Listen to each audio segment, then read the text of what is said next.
सवाल यही है कि सियासी चक्रव्यूह का जो दूसरा चरण है इसमें कौन किस पर बाजी मारेगा।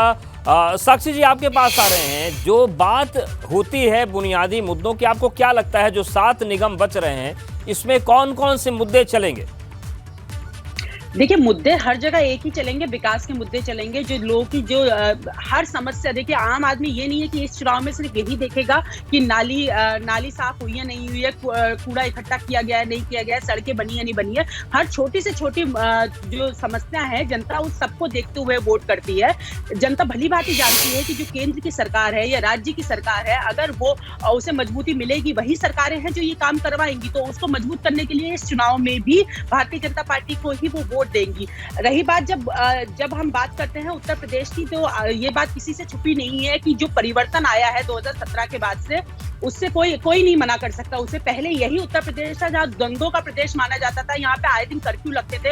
अब यहाँ पे चैन है, अमन है, शांति है। तो इसका फायदा जो ये मजहबी राजनीति पहले होती थी, तुष्टीकरण की जो राजनीति पहले अन्य विपक्षी दल करते थे, अब 2017 के बाद से वो बिल्कुल खत्म है। जो इनका एम्पायर फैक्टर था वो बिल्कुल फेल हो चुका है हमारे एम्पायर फैक्टर के सामने। क्योंकि 2017 से 22 तक का जो कार्यकाल था उसमें उन लोगों ने देखा था ना सिर्फ हिंदू सुरक्षित है, मुस्लिम भी सुरक्षित है, बिना किसी भेदभाव के योजनाओं का लाभ मिलता है। पहले एक सीमित विकास किया जाता था सरकार के द्वारा कि सैफई में काम हो रहा है या लखनऊ में काम हो रहा है। आज अगर एक छोटा सा संबल जिला है उसमें भी काम हो रहा होगा, तो नोएडा में भी काम हो रहा होगा। तो बिना किसी भेदभाव के जो कार्य कर रही है भारतीय जनता पार्टी, उसी का ही लाभ भारतीय जनता पार्टी को मिल रहा है। फखरुल जी वो कह रहे हैं कि हम हर जगह का विकास करते हैं, केवल 3 जिलों में नहीं सिमटा है।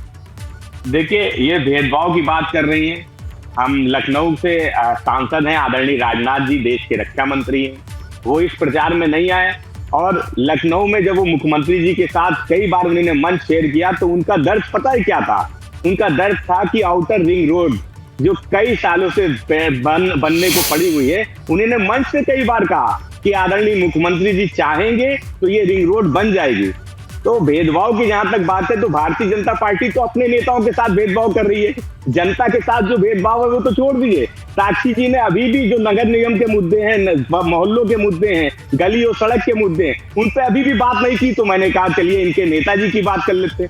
तो ये भारतीय जनता पार्टी केवल नफरत की राजनीति कर सकती है, बंटवारे की राजनीति कर सकती है। जब मुद्दों की बात आएगी ये इधर उधर भागेंगे, ये दंगों की बात करेंगे, ये हिंदू मुसलमान मंदिर मस्जिद की बात करेंगे, ये नाली की बात नहीं करेंगे, ये पानी की बात नहीं करेंगे, ये सड़क की बात नहीं करेंगे। तो साक्षी जी की अपनी मजबूरियां हैं, उनके उस पार्टी के प्रवक्ता हैं जिनका उन्हें बचाव करना पड़ेगा। लेकिन जनता वो इन्हीं मुद्दों पे वोट देने जा रही है। भारतीय जनता पार्टी से ये सवाल जरूर पूछ रही है कि हर बार आप मेयर का प्रत्याशी क्यों बदल देते हैं, क्यों असफल रहने के बाद आप दूसरा चेहरा ले आते हैं और जनता को भ्रमित करने का काम करते हैं। जो जनता समझती है, अनुभव वक्त कम है। एक आपसे फाइनल कमेंट चाहते हैं कि जिस तरीके जो 7 निगम बचे हैं, क्या क्या मुद्दे चल रहे हैं और लखनऊ में जो रणनीतियां बनती हैं उसमें क्या चल रहा है इन 7 निगमों को लेकर? देखिए, ये 7 निगम सभी के लिए महत्वपूर्ण है, क्योंकि बीजेपी के लिए इसलिए महत्वपूर्ण हो जाते हैं। 2017 में भी नहीं जीत पाए थे, मेरठ को नहीं जीत पाए, अलीगढ़ को नहीं जीत पाए, वहाँ अलग रणनीति बना रहे हैं। इसके अलावा आप देखिए समाजवादी पार्टी की वहाँ पर अलग टेंशन है।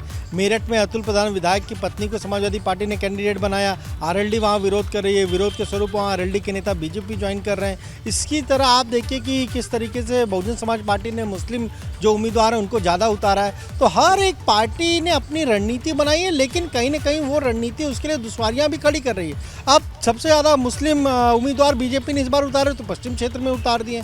उसका क्या इम्पैक्ट होगा ये भी बहुत महत्वपूर्ण है, क्योंकि बीजेपी एक तरीके से हम कहें तो टेस्ट कर रही है 2024 के लोकसभा चुनाव से पहले जो उसने पसमानदा कार्ड खेला है कि किस तरीके से क्या पसमानदा समाज उसके साथ आएगा। पहली बार इतनी संख्या में हम कहें मुस्लिम उम्मीदवार उतारे गए, तो उसकी अपनी रणनीति है। समाजवादी पार्टी ने कई जगह कैंडिडेट आखिरी में बदल दिए, मेयर के कई जगहों पर कैंडिडेट होते हुए दूसरे को समर्थन कर दिया, उनकी अपनी मजबूरी है। बिल्कुल, सभी की अपनी रणनीति और मजबूरी। और देखने वाली बात होगी कि जनता के जनमानस पर क्या फर्क पड़ता है और जनमन क्या बनता है। आप सभी को बहुत धन्यवाद हमारे साथ जुड़ने के लिए, बातचीत करने के लिए। तो दूसरे चरण की अब जो चुनावी ताकत है वो लगाई जाने लगी है और इंतजार है 11 का और उसके बाद 13 का।